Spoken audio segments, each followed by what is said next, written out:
All right, everyone. Texas is trying to increase the penalties for rioting right now, and who can blame them? Because when you see what's happening in Seattle or Portland or something, where cities are being burned block by block into charred remains, I think Texas, as a pro-business state, generally speaking, they want their businesses to survive.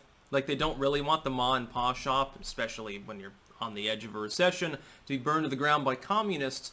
Greg Abbott, by the way, the governor, that's actually proposing this. He's leading the charge himself.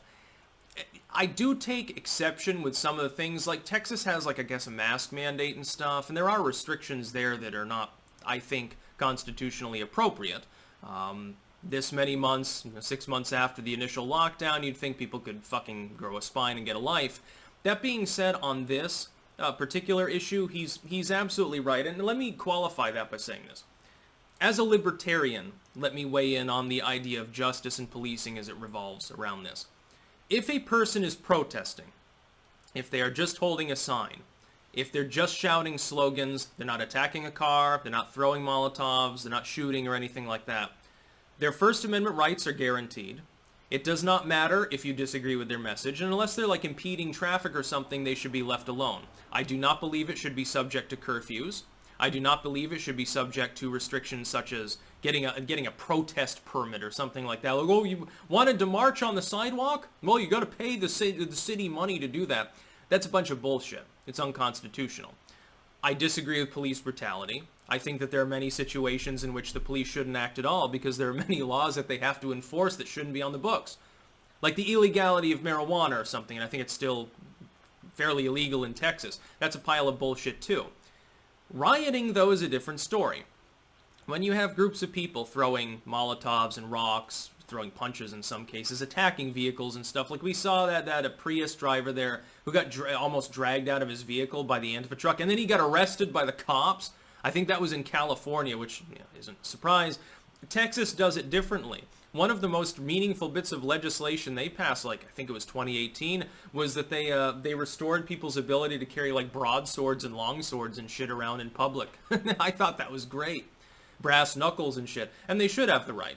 It's not a privilege. The Second Amendment is fairly straightforward, and Texas definitely does it better on that issue. Punishments for rioting, I think, should be increased significantly. I would look at crime this way, and I've proposed this literally before. You should split what we know of as the justice system, crime and punishment, into three groups. Non-crime, which shouldn't be punished at all. Drug possession. Public intoxication without any further aggravation. Resisting arrest, arguably. Okay, well, you're resisting arrest because you're being arrested for bullshit. What the fuck? Why should that even be a charge? Just fucking, if you need to tackle him and then drag him in for processing, that's one thing. They shouldn't have an additional charge just because they moved in the opposite direction. And that's a really loosely applied charge, by the way, everybody. Then you have crimes that are not significant. You have something like, okay, you dealt a little crack. I hate to say it, but I think that should be a low-level crime. I don't think a person should spend years in prison for selling a gram. Their gun was half an inch too short. Right now they're treated as a terrorist thrown in federal supermax. They're not really a criminal, and not to any significant extent. Public nuisance. They were yelling graffiti, in the basic sense of minor vandalism or something. Littering.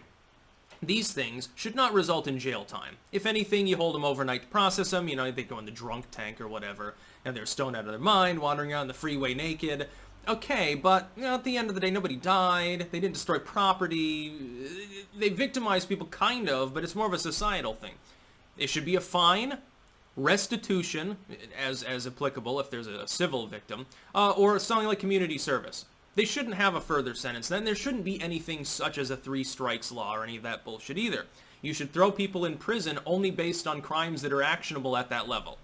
Saying, well, they dealt a little weed 3 times, so we're going to treat him as a felon. That is bullshit. And by the way, Biden helped to create that 1994 program. Everyone conveniently ignores that fact. Kamala Harris had similar programs, by the way, later. And then you have significant crimes.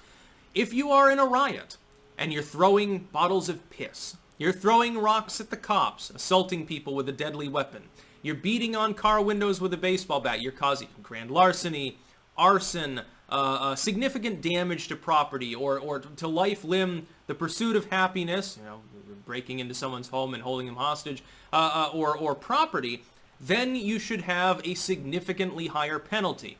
In some cases, if a person has been whipped up by a third party, let's say that a politician has come out given a fiery speech about we need to destroy the Republicans, the terrible people, and a crowd assembles with torches and stuff, and then they go out and do crimes. I think the politician should be the one in jail myself, don't you? Unfortunately, we don't do it that way. I can see leniency for someone who's nabbed on adjacent minor charges that happen to be pertinent to a riot, but in general, that's not what Abbott and Texas are talking about. They're talking about the Molotov throwers, people that are shooting at police and stuff. Damn right they should have their sentences increased. They should be in a supermax. Scare the goddamn shit out of them. Let them out when they're 50 years old, and then maybe they can, have some degree of life left. That's what should happen. Of course, in Texas, they have the death penalty. Why don't we just, again, I'll reiterate this. Why don't we just build a coliseum and have gladiatorial combat? People who have committed non-crimes or minor offenses should never see the inside of a cell unless it's a drunk tank or a rehab facility, or a psych ward as it may apply. People who have committed significant crimes, which is a tiny proportion of the people really that end up in jail at least. People who have committed murder, arsons, and grand larceny and stuff like that. Tiered combat. You can have a UFC style for non-capital crimes and death matches for capital crimes. We can make money off of it. And people can potentially get out and hopefully, after having to beat off 5 other people, hopefully they don't do it again. I know that there's hesitance to actually accept, non-to-the-death pugil matches and stuff on pay-per-view. Some people are like, well, that would just give them more killing skill. You'd be letting out the worst killers. Well, not really. You'd be actually destroying 7 out of 8 of them. I think that would generally be good for society. And again, maybe that person was falsely accused. There's always the off chance that they're fighting harder specifically because they're actually innocent. We've seen like the Shawshank Redemption sort of stuff. Ever seen Papillon? That was a good movie, by the way. If you haven't seen it, you're crazy. I support Texas in this. As a libertarian, non-crimes shouldn't be prosecuted at all, and on that I would definitely jump down Abbott's throat, or certainly the Republicans in Texas jailing people for a few grams of weed is completely ridiculous. But if you're in a riot, and you're causing grievous bodily harm to others or trying to kill them or whatever, yeah, absolutely. You shouldn't have a situation where some Soros-sympathetic DA can set 0 bail and say, well, if they ever get brought back in and end up having to face charges before a judge, they get, like, time served or something. Oh, yeah, you stabbed 3 people. You burned down the Wendy's, causing $500 million in damage as the fire spread and engulfed the whole city block. You pooped on the mayor's front lawn. You gave AIDS to his dog. You killed his daughter.